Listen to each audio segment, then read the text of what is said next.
And I think people are relying more on just-in-time learning, not wanting to spend, 3 days taking a course on a framework to teach me how to do change. You're It's right. more intervention style learning.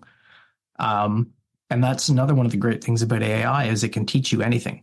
And as change practitioners, we don't have to be experts in all of these things.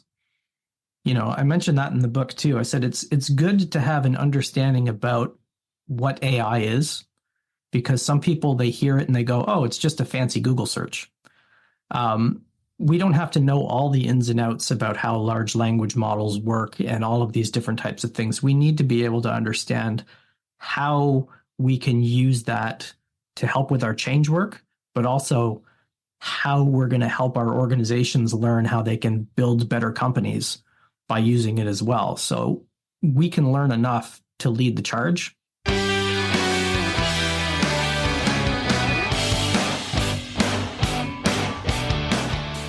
Welcome to the Inner Game of Change podcast, where I explore the intricate layers of organizational change alongside insightful professionals. I am your host, Ali Juma, and this is the Inner Game of Change podcast. Today, my guest is Jason Little, author, founder of Lean Change, and a CTO of a neurodiversity-focused startup.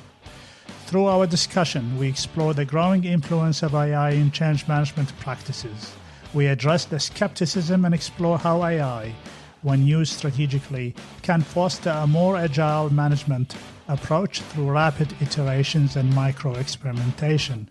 You will come away with a newfound appreciation for the subtle art of leveraging AI to improve not only organizational change and performance, but also personal career development in an ever-changing work environment. Jason's parting wisdom? Well, you will have to find out when you listen. I am grateful to have Jason chatting with me today. Jason, thank you so much for your time, and thank you again for joining me in the Inner Game of Change podcast. Last time we talked was, 2021, July 2021. I hope you've been well.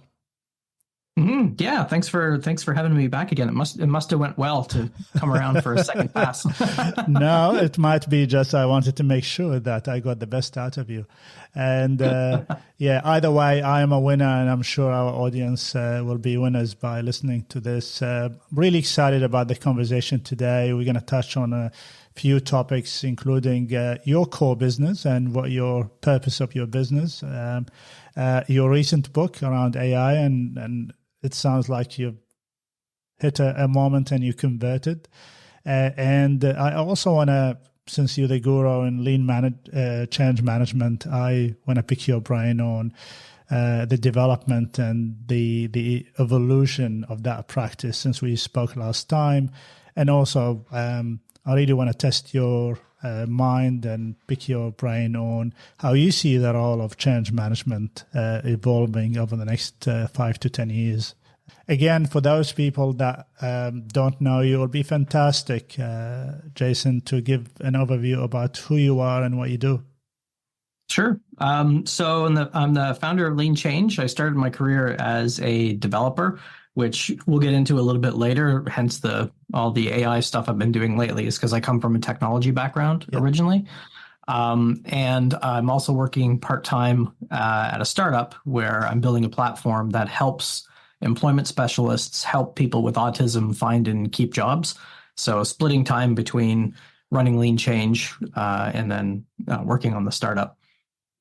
Talk to me more about the startup. Where did the idea come from and where you're at with it? And we're going to put all your information in the podcast about how people can reach out to you. But how did the purpose of the startup start? So I used to organize a conference in Toronto called Spark the Change, which was just a change-related conference, but it was discipline agnostic. So it wasn't for change managers or Agile. It was just for people who want to make their organizations better. Mm-hmm. And the event organizer, who I met, Elizabeth, she started this startup a number of years ago because one of her kids is on the spectrum. And she realized once you age out, you're over 18, there's basically no support for people on the spectrum who need help developing job skills and finding and keeping work. So she spent a lot of her career in healthcare and in the neurodiverse space. And she had this dream to create a platform that would let employment specialists help more clients. So more people who are on the spectrum, more neurodiverse people can find and keep jobs. Yes. So we chatted one day. And she said if I knew anybody who was interested in a temporary CTO job, she's looking for a technology person to build the thing. And I went, oh, tell me a little bit more. And then that's how I got involved. So I built a prototype in a couple of weeks, and we started testing it on customers and getting feedback and stuff. And here we are a couple of years later. We've got a couple of paying clients and a couple of grants, and it's starting to gain some steam. Fantastic. Well done. What would be your measure of success for this venture, Jason?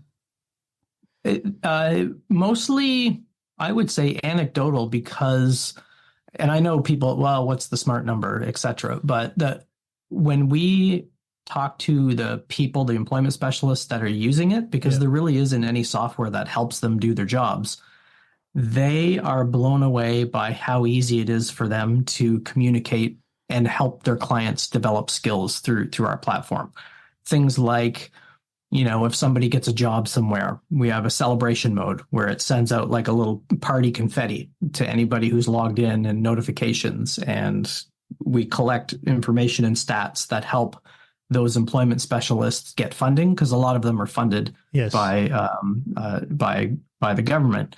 And trying to capture all the data they need to say that what they're doing is making a difference is challenging. So when people say things like, oh my God, it used to take me a week to do this, I can do it in an hour now because of your platform, that's awesome. That's the success. Excellent. Because it's, we're doing something that's meaningful for people. Yeah. And that meaning is the key word in here, Jason. And you can put numbers, but then there's no meaning, and then that will be a useless exercise. And it depends on how you look at ventures and situations. Well done, really admirable, and I wish you success. Continue with that. It sounds like you enjoy it. I can see, my audience can't see that, but I hope they can hear that in your voice, that you immediately lit up. This is not something that you usually talk about in your podcasts and in your interviews. So I'm really glad that you brought this up. Let's shift gear and go into your recent book. You had some skepticism about the world of AI. Your book is called From Skeptic to a Strategist, Embracing the AI in Change Management. Talk to me about this book. Why were you a skeptic? Well, I wasn't a skeptic. It was what I was reading about how people in change were approaching AI. Sure. There was almost this, change management, it's a conservative profession, more or less. So people are going to sit and wait and plan and strategize. And with AI, that's almost it's never going to work because it moves too fast. Yeah. So I'd started writing a blog post about using it on some change projects. And the blog post just kept growing and growing. And I thought, well, this needs to be a book. So I sat down, and it was basically 22 straight hours of it just poured out into the book. Yeah. Yeah. What's the key takeaway for you? Because I want to go deeper into this rabbit hole of how we as professionals and practitioners in a field that promotes adaptability, how we adopt new things. And also I can see three types of people and maybe that's related to how we look at change. There are those that get excited about it, and there are those that sit dormant and wait for things, and there are the skeptics, obviously. And there are those in between that oscillate between that. But these are I want to pick your brain on, is it a sense of fraud sometimes that we feel that when we use AI to actually help us in our work? So it feels like cheating almost. Yes. Yeah. Yeah. I could see that. I could see that because I've seen some posts that talk about how the more we get reliant on AI, the less likely we're going to think for ourselves, and humanity is going to become stupid. And you could make a case for that, but there's a really great book by Daniel Levitin, The Organized Mind, and he talks about when there's a huge technology shift, we go through this exact same thing. When TV was created, he goes back to when writing was created. So writing was originally created to track inventory. When villages would trade goods, they couldn't keep track of it anymore. They had to write something down to keep track of inventory and trades and things like that. And the perception back then was people are going to be stupid. If they're writing it down, they won't have to think about it and remember. Then when radio came out and TV and the internet, the same things happened again. Oh, we can just search Google. We don't have to know anything. We're going to be stupid. But he says it actually makes humans more intelligent because we invent technology so our brain can be freed up from repeatable mundane things and we can focus on higher order, more complex problems. Yes. And I think that's more the stance that I take with AI is it's, I wouldn't have to hire a team of 3 people anymore. I can do it myself. Yes. There was about 5 years ago, I was in a situation where I thought maybe I need to hire somebody else that I can do the lots of thinking and they can do lots of doing. For me, AI is probably the answer for me now. And not, look, since AI, November last year was sort of the 12-month anniversary after the launch. Every day I look at AI now, every day is actually improving. So I can give you an example. In November, AI could not give you links. Then in December, started to give you links. Now it gives you far more than that, not just the links and associated links. And that tells me that in about a year or so, my dream of hiring somebody else will actually go through AI. I want to go back to how we look at technology. Is it our initial thoughts, are they driven by what I call a lack of control? Or perhaps, there's a lot of uncertainty, but there's an element that is unique to AI, which is a lack of a trust in how algorithm works. I'll give you an example. I had a conversation the other day is that because I wasn't with Sam Altman when they put the algorithms, I distrust what they actually do in there. What's your take on that? Yeah, I think that's normal, especially when you test drive different AI systems against each other. So if you use Google Gemini or ChatGPT from OpenAI or Copilot from Microsoft, there is a relationship between Copilot and OpenAI stuff, obviously. You can give it the same prompts and get different answers. And I think that's the thing that scares people in a change context. If you're going to start feeding your change project or transformational data into AI, there's potential you could have a stakeholder who asks it a question and gets a different answer from another stakeholder. And then now you've got, instead of a static document that you can control and make sure it's the same, you've got an interpretation from a machine. That's going to vary from the people that are asking it. And it's that loss of control and consistency over the messaging, I think, is one thing people are afraid of. Yes. There's an element also that I'm noticing because there's a lot of noise around AI. There's a lot of hype around it. Some of us do, and I see it in some of my colleagues. There's a sense of this is so overwhelming for me. And that overwhelmed feeling might create this inertia in me to say, well, this is not going to impact me now and I don't need to worry about it until maybe perhaps the organization will train me and all of that. Have you noticed that at all? Yeah, there's a lot of wait and see because it hundreds of articles come out a day. Yes. And when we talk about AI, when you look at the change management audience, AI equals ChatGPT. Yes. Much like, Kleenex is Is a the tissue. brand. Yeah, But yeah, yeah. it's a tissue, but we call it Kleenex. Yes. So people just think AI is ChatGPT and that's it. But there is a billion other tools, language models, little widgets, automation tools that are tied up in that ecosystem. And it is all but impossible for anybody to stay up to date on all of that stuff. I think what is likely to happen is, we've all worked in organizations. They want change faster, better, and cheaper.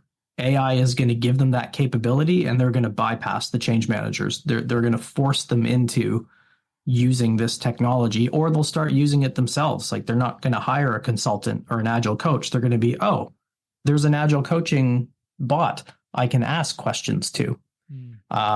I'm not going to hire somebody for $3,500 a day. I'm just going to pay the $20 a month for this bot, let all my company use it, and that's good enough. Yeah. Let's just maybe double click on that. I think before the recording, we did talk about the human experience is always going to be there. And I just want to touch on that the way I see it. Is that one of the challenges for me? I wanted to do many things at the same time, and I didn't have the time. AI now can enable me to work on multiple projects because I don't need to spend a lot of time on doing the stuff that they are not insightful for me. I want to focus on the insight of the exercise. And organizations expect me to give them insights rather than plans. Because as you would know, the territory is not the map is not the territory. I can give you a map, but the territory is different when it comes to change management. Is that how you see it, or do you see it differently?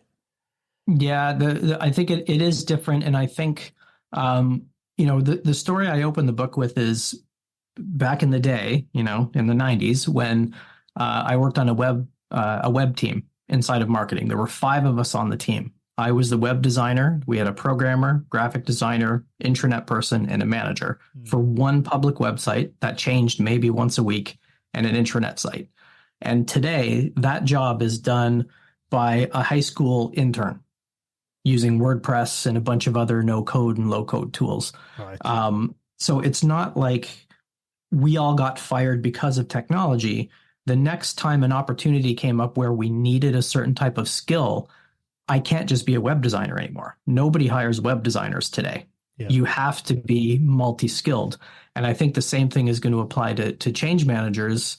But when you think of, I like that you touched on the insight part, because you don't necessarily need a quote unquote change manager or comms person to do that. You just need the data. So you can get, somebody who knows how to gather information and knows how to prompt and use AI to generate that stuff. You need those skills, not so much the title anymore, is my working hypothesis. Now, obviously, that's going to be different in large organizations. You go into enterprises that are running 3-year transformation programs and large software rollouts, you're going to need a bigger change team. But I think more companies are going to look for people who can help them make sense of their changes by using AI, as opposed to we have to hire a change manager for that. You make me think about this now in a slightly different way whilst you're talking. My train of thought, I've been working on a number of projects related to students and the use of AI. And one of the conclusions that I had with quite a few guests in my podcast, especially in the higher education, is that, so the notion is that because of AI, instead of resisting it and worrying that there's going to be a loss of cheating to students, from students, we should elevate the standards and that we expect from learning now, because we've got this tool. If I go on through the same wavelength of thinking that you're talking about here, it may mean now that, actually highly likely, it will be that our clients will expect a richer change experience because we've got the tools, we've got everything, And the reason why I also talk about insight is the machine can give you a lot of data. The smartness comes into how you synthesize the data and put it as an insight, actionable insight for the client. Am I on the right track here? Yeah, because the good thing is you can do that in real time with AI. Sure. So it's not like we have to prepare it and send it to the people making decisions. We're in the room or we're on Zoom with whatever AI we want to use, and we're feeding it the data and asking it questions in real time. So you have a driver who's driving that process. So, for example, I did this with a company I did some training for a few weeks ago. We had a Miro board with, I don't know, a couple hundred sticky notes on it of insights from their retrospective and problems they're having with Agile and stuff like that. I took a screenshot, I dumped it into AI, and we started asking it questions. Yes. Look for patterns, find this, what about that? Now, we still had to have the conversation internally, and there was some safety in me being the quote unquote Agile coach expert, helping them through that process. But there's no reason why they couldn't have done this on their own. Of course. Yes. Yeah. So it's the emphasis is how do we solve problems in a creative way? Because the knowledge part is crazy easy. Like obviously you see this in universities, right? Like knowledge is easier to acquire. Problem solving skills becomes the challenge. Yes. Right. Yeah. Anybody can regurgitate facts. Everybody's got, all the knowledge in the world available at their fingertips. It's how we use it, apply it, how we solve problems, how we help people make sense of problems so they can make decisions faster with better data. Yeah, I also want to add to it that the speed at which you can get help with solving problems, that's really important for organizations. Especially, I worked with some very lean, adaptable, small teams in organizations, and they want things 24/7. Very hyper environment, and that can create a lot of burnout. I remember I worked 6 months nonstop, and I was exhausted at the end. At the time, I'm thinking about it now. If I had AI, that would have alleviated a lot of doing for me, and it would have allowed me to think far more creatively about solving some of the problems rather than chasing my tail, which tells me that perhaps AI can help with that fatigue and burnout, because burnout predominantly can come from doing too much of the same stuff all the time. Yes. But I want to go back to this notion, which I'm really passionate about, is that gone are the days where you need to sit as a change practitioner and plan, and you need time and all of that. The universe works in a different way now, and therefore we need to adjust. But not only that, we adjust in the way we do work and we do help the organization manage the change, but an upgrade to our capabilities. Meaning, if I want to be of value to an organization, for example, and help the organization understand the insight, then I need to be good at putting an insight and reading it and turning it into an actionable proposals for the client. Is that what you're talking about? Yes, because the key with everything AI related, the magic is in how you prompt it. Yes. So like the second follow-up to the AI book that I just released yesterday actually is all about how do you prompt AI to get to that point? How do you query it the right way? And remember that it's like talking to a person. It stays in context. It remembers what you asked it before. It remembers what the data is. So you can say things like, remember when we were talking about this problem a little while ago? What would be, a couple of actions that I might be able to try tomorrow to start overcoming that problem? And it's going to give you some data. And then you can say, I don't really like the first two, but the third one sounds really interesting. Can you get me 5 interactive fun activities I can do with the team for that thing? And it will give you the instructions. So your thinking part of your brain has basically offloaded all of that processing to a machine. And now you're left with right on. I got three awesome options. I'm going to pick the first option and I'm going to go try it. And you're fresh and you're not tired and you're not exhausted because you didn't spend, a day or 2 days sifting through a Miro board or survey results and then Googling how to do this and having to sort through the 5 million results you're getting and stuff. It's fast and easy and saves you so much brain processing power. So you get to those actions a lot quicker. Which is what you're promoting here is a capability it's a skill of how to use the technology, because the technology is as good as you push it. My personal use is that I've given AI my personal account, all the information about me. I've fed it all the information from my LinkedIn, all my previous posts, what I do, some of the projects that I managed. I've given it what you've described as a context. And so when I ask questions, sometimes I do ask it as there's a persona that I created for myself as a runner, as a marathon runner, and as a persona as I'm a change practitioner. And there's a persona that is I'm actually a parent. It gives you the information based on all the information you fed it. And I'm really excited about your a new publication around not only understand it, but now you're gonna have to take it further to capitalize on the capabilities of using it. And I personally subscribe to that. For me, AI is like an intelligent Google with context. So you're gonna have to be very good at providing context to things. And I really like the idea because AI doesn't get tired, doesn't get bored of me, and remembers very quickly the previous conversation, which is a very powerful thing to do. It saves a lot of time. So I really like that example that you provided.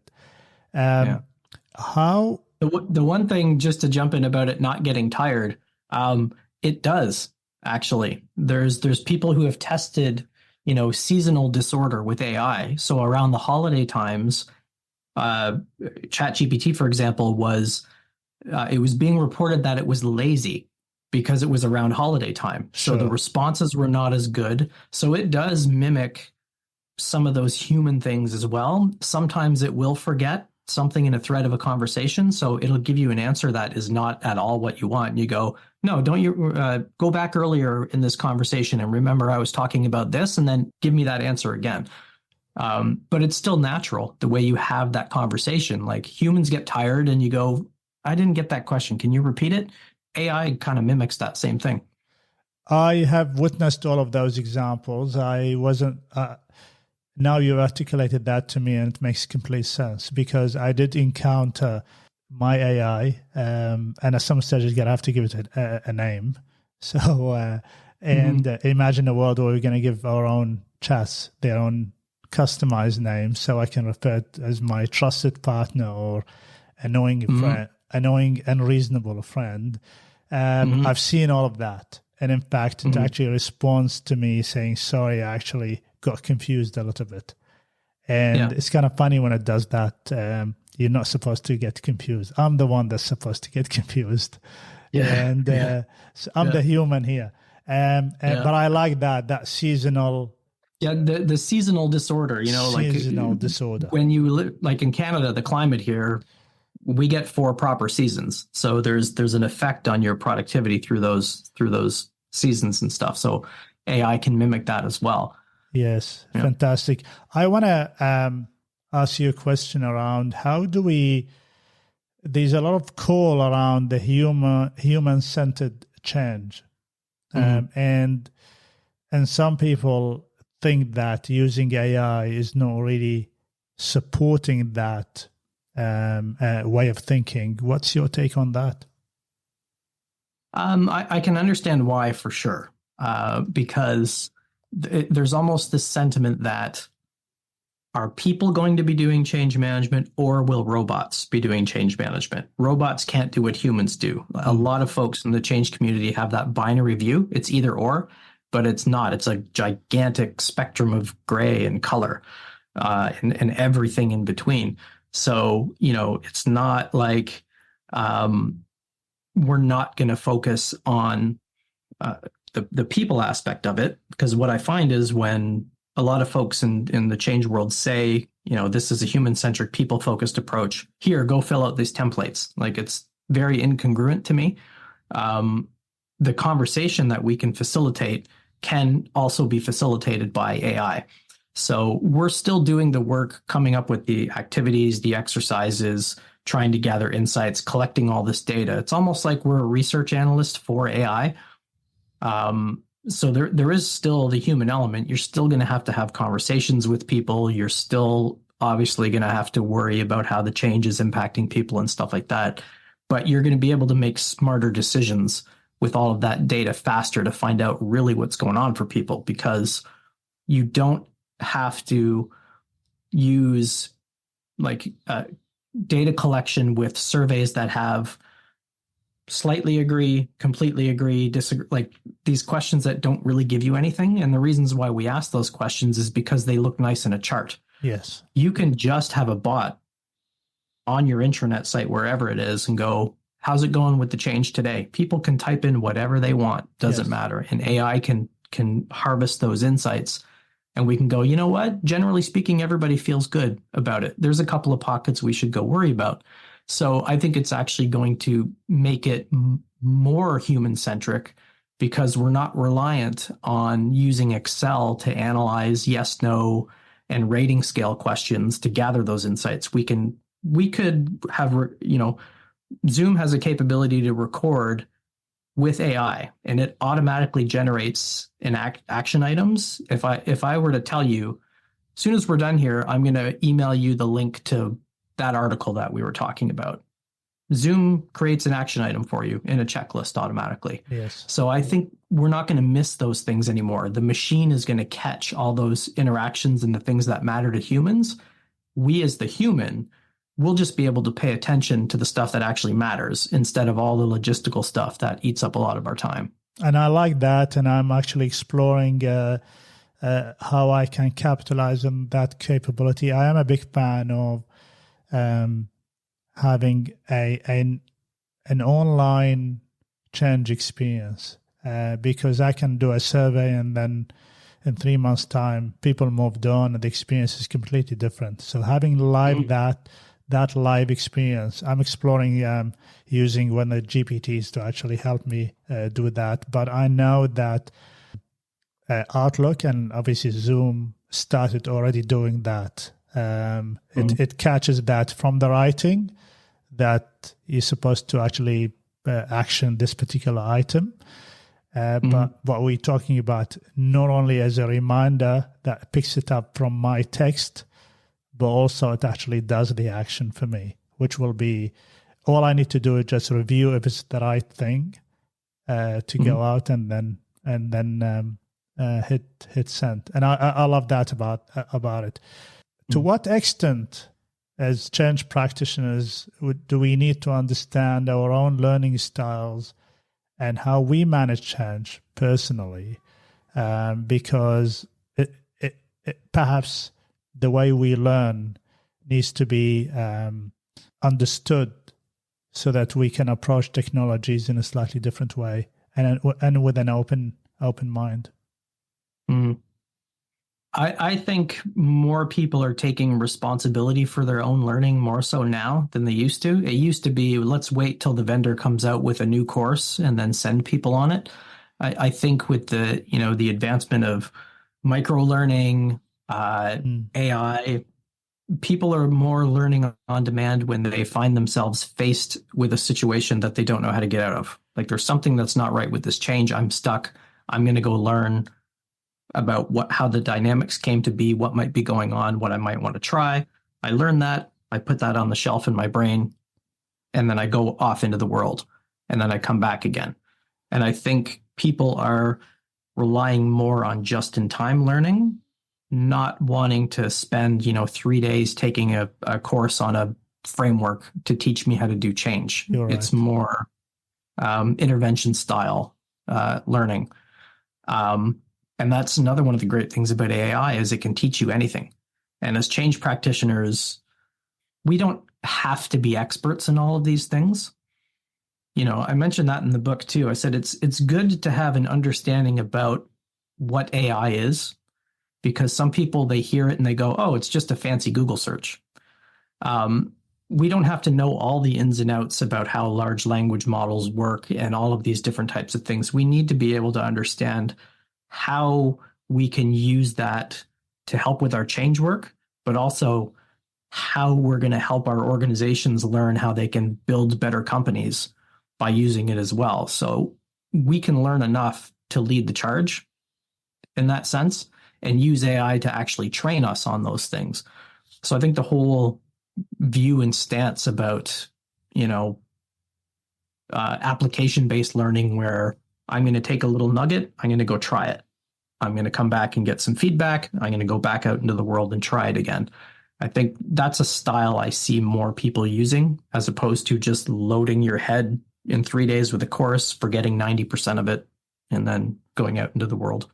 Intervention learning is definitely going to be the adopted mode of learning anyway. I've been doing it for over a year now. In fact, one of the things that I'm thinking about, even for my son, is that, do you really want to spend 4 years in university? I mean, he's 14, so in 4 or 5 years, why would you need to do that? You just need to have a direction and then do micro-learning as we go, and you build those capabilities, and probably will give you better options to expand your knowledge. And also the idea of you learn and do and then understand, and then you repeat that cycle. But that intervention learning is a great thing. I want to ask you, Jason, the notion of how do you expect, or how do you see change managers promoting the AI mindset within their project groups? I think that's going to be all over the place. We've had our AI and change management survey up for a few weeks, and the responses are kind of split across the board. Some are going to see it's a way I can write documents faster and comms faster and analyze status reports faster. A great example of that is I took an old A3 report from an old change project like 15 years ago, and I fed it the first one and then the one from 3 months later and said, "Tell me what's changed over the last 3 months." And it nailed it. So I think some are going to kind of start dabbling with that on their own, but they might just see it as a way to analyze data, make better comms, that type of stuff. Some might worry that once people in organizations see that AI can do all of that stuff, they'll be like, "So what do I need you for?"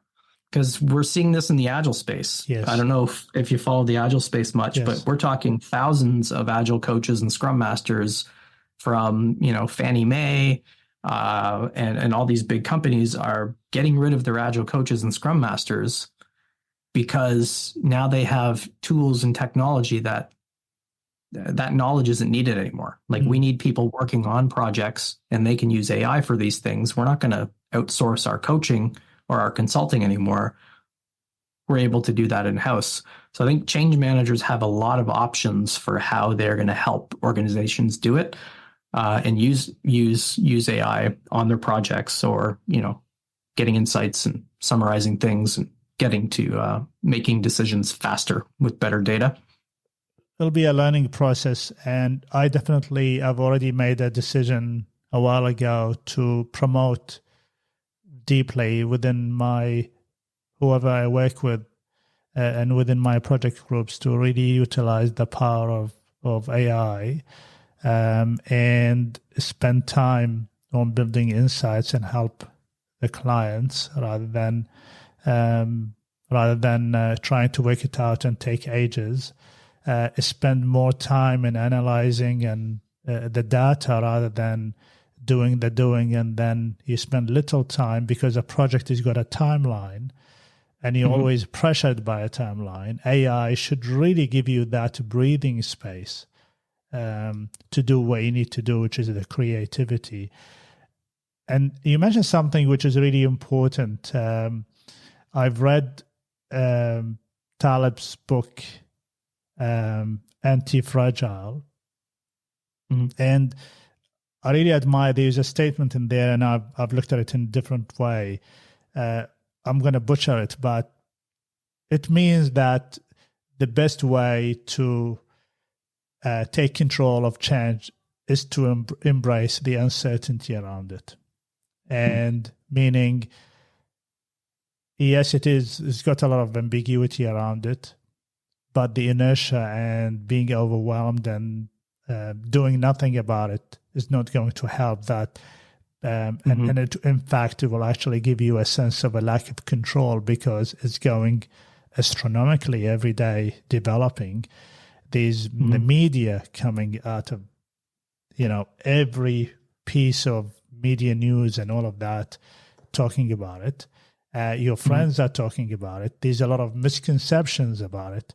And I always say the best way to really understand what is a noise and what is a signal is to actually go through the whole piece, because it's only the signals that you need to pay attention to and you need to act on.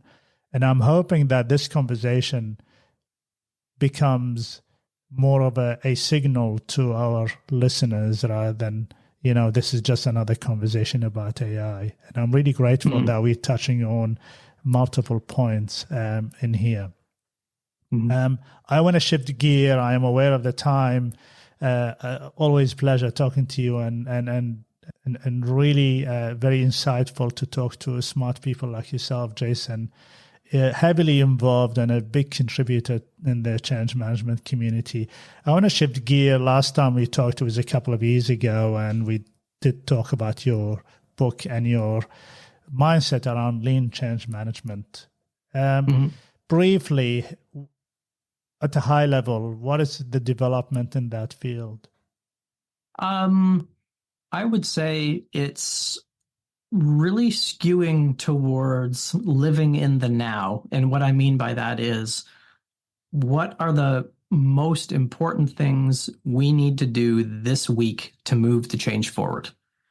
And a lot of the tools and content and things that we've been turning out is all related to that. It's we already understand the context. We already understand that we want to go north somehow. Let's not focus to the top of the mountain. Let's focus on the next little rung that I have to grab onto, so I've got a strong footing. So the evolution of the ecosystem for lean change, at least, has been very small micro experiments, weekly iterations, only focus on the top 3 things that we need to take action on this week. That's going to get us in a better place next week, and keep repeating that. So it's this continual dance of exploration and action.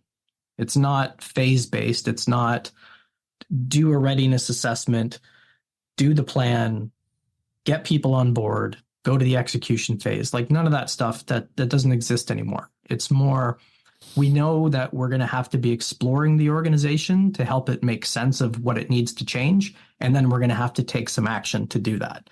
And it's just an infinite loop of balancing when it's time to just explore things, when it's time to take action. And if we get into that groove of doing that every week in really small doses, and again, using AI as a co-pilot, it's going to learn how your organization changes. So if you're feeding it, like we do this with our experimenter tool, which we just released on the site, you can add an experiment. AI is going to give you some feedback around if it's actionable, etc. Then you can come back and put your outcome in there.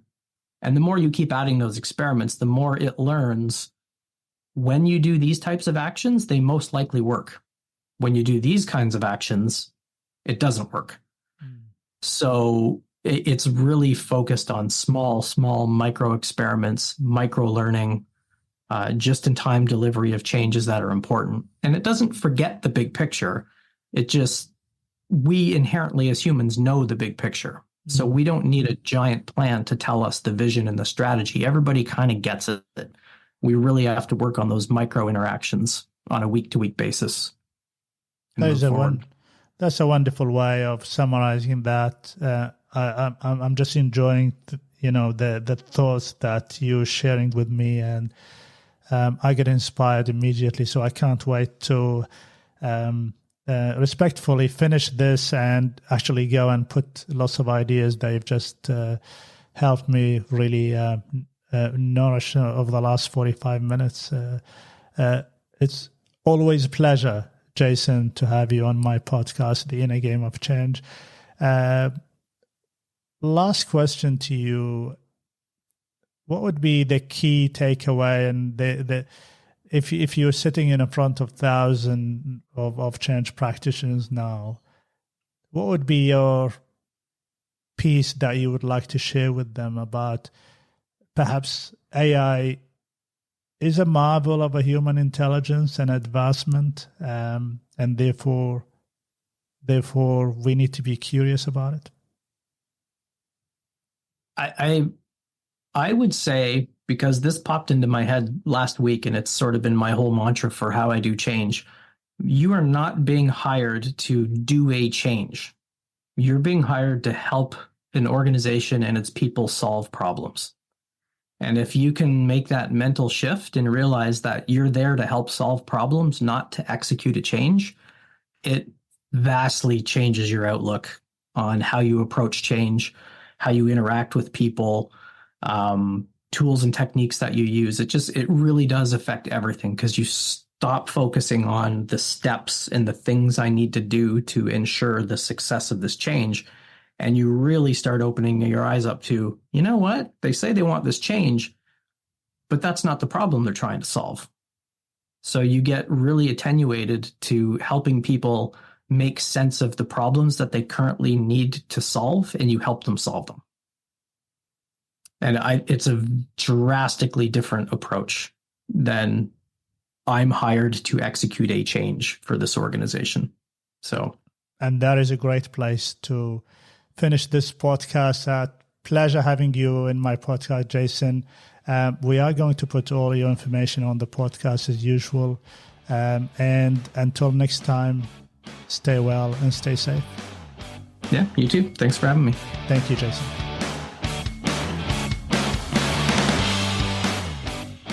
Thank you for listening. If you found this episode valuable, remember to subscribe to stay updated on upcoming episodes. Your support is truly appreciated, and by sharing this podcast with your colleagues, friends, and fellow change practitioners, you can help me reach even more individuals and professionals who can benefit from these discussions. Remember, change is an enduring force, and collectively we have the capacity to navigate it more effectively. Stay motivated, keep expanding in knowledge, and be the positive change contributor in your circles and work. Until next time, thank you for being part of the Inner Game of Change community. I am Ali Jamal, and this is the Inner Game of Change podcast. That flew by. That went by really quick. Yeah, it was fun. Yeah. Oh, I could talk about AI all day. There's so much, people really don't understand incredibly better change is going to be because of it, and how much easier it's going to make things, and how it's completely going to revolutionize how companies approach change and transformation. It really is. It might take 5 years for the rest of the normal corporate world to catch up to it, but yeah, it will.